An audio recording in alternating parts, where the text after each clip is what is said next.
YouTube is making headlines by reinstating creators who were previously banned under now-retired rules, marking a significant and controversial shift in the platform's approach to content regulation.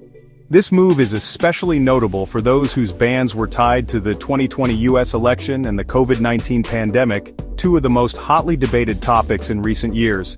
Channels that were removed for violating these now outdated policies can now apply for restoration, a process that signals a major change in YouTube's stance on content moderation and creator rights. Supporters are calling this a win for free speech and a step toward a more open internet, arguing that platforms should not silence voices based on shifting guidelines. On the other hand, critics worry this could open the door to a resurgence of misinformation and harmful content, especially on sensitive issues. The move reignites a long-standing debate over where responsible moderation ends and outright censorship begins, raising tough questions for tech companies. YouTube's decision highlights the ongoing challenge of setting fair, consistent rules for a global audience with diverse perspectives and values. As one of the world's largest and most influential platforms, every policy change YouTube makes sends ripples across billions of users and creators worldwide. The question now is clear. Can YouTube truly balance open expression with the urgent need for reliable, trustworthy information in today's digital age? In the wake of the 2020 US election, YouTube introduced a strict election integrity policy. This policy specifically targeted videos that claimed widespread fraud or questioned the legitimacy of the election results, aiming to curb misinformation and protect the democratic process.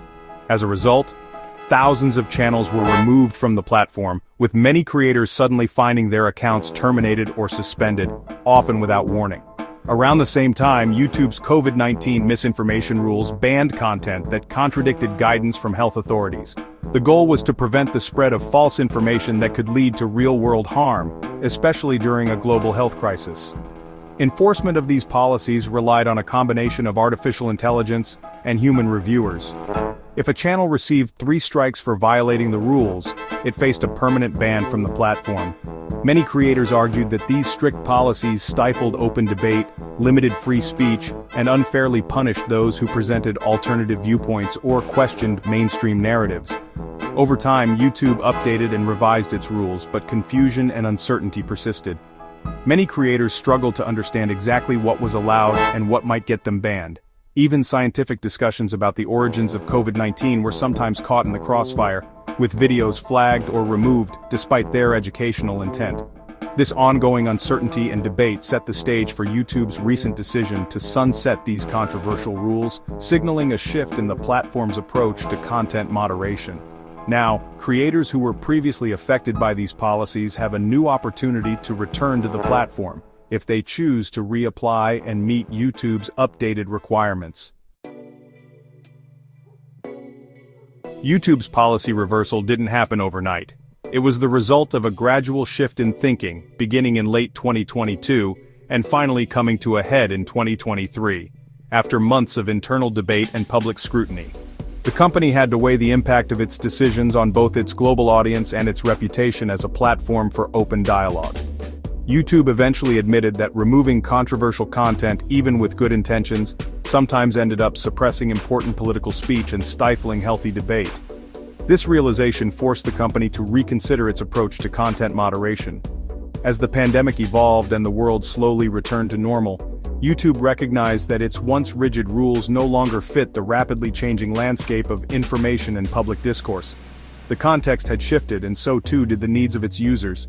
The platform now favors open discussion, encouraging a wider range of viewpoints and trusting viewers to weigh different perspectives for themselves. This marks a significant change in how YouTube sees its role in shaping conversations online. External pressures, including mounting government requests to remove content and ongoing debates about online speech, also played a major role in influencing YouTube's decision to change course.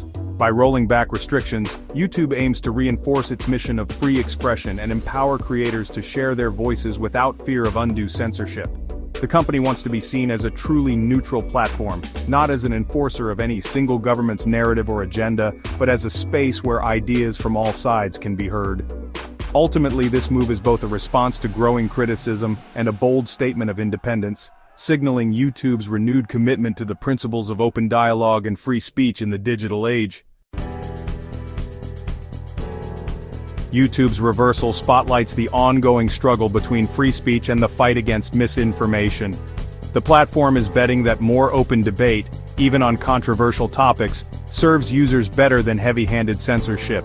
Critics warn that reinstated channels could spread false claims about elections or public health.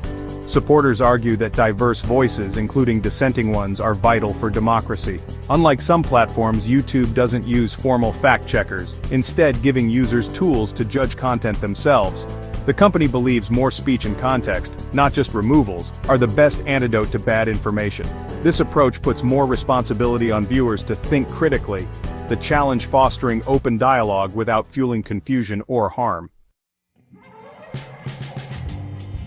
As YouTube shifts its moderation strategy, it's also boosting transparency. Alphabet's transparency report reveals how often governments request content removals, exposing external pressures.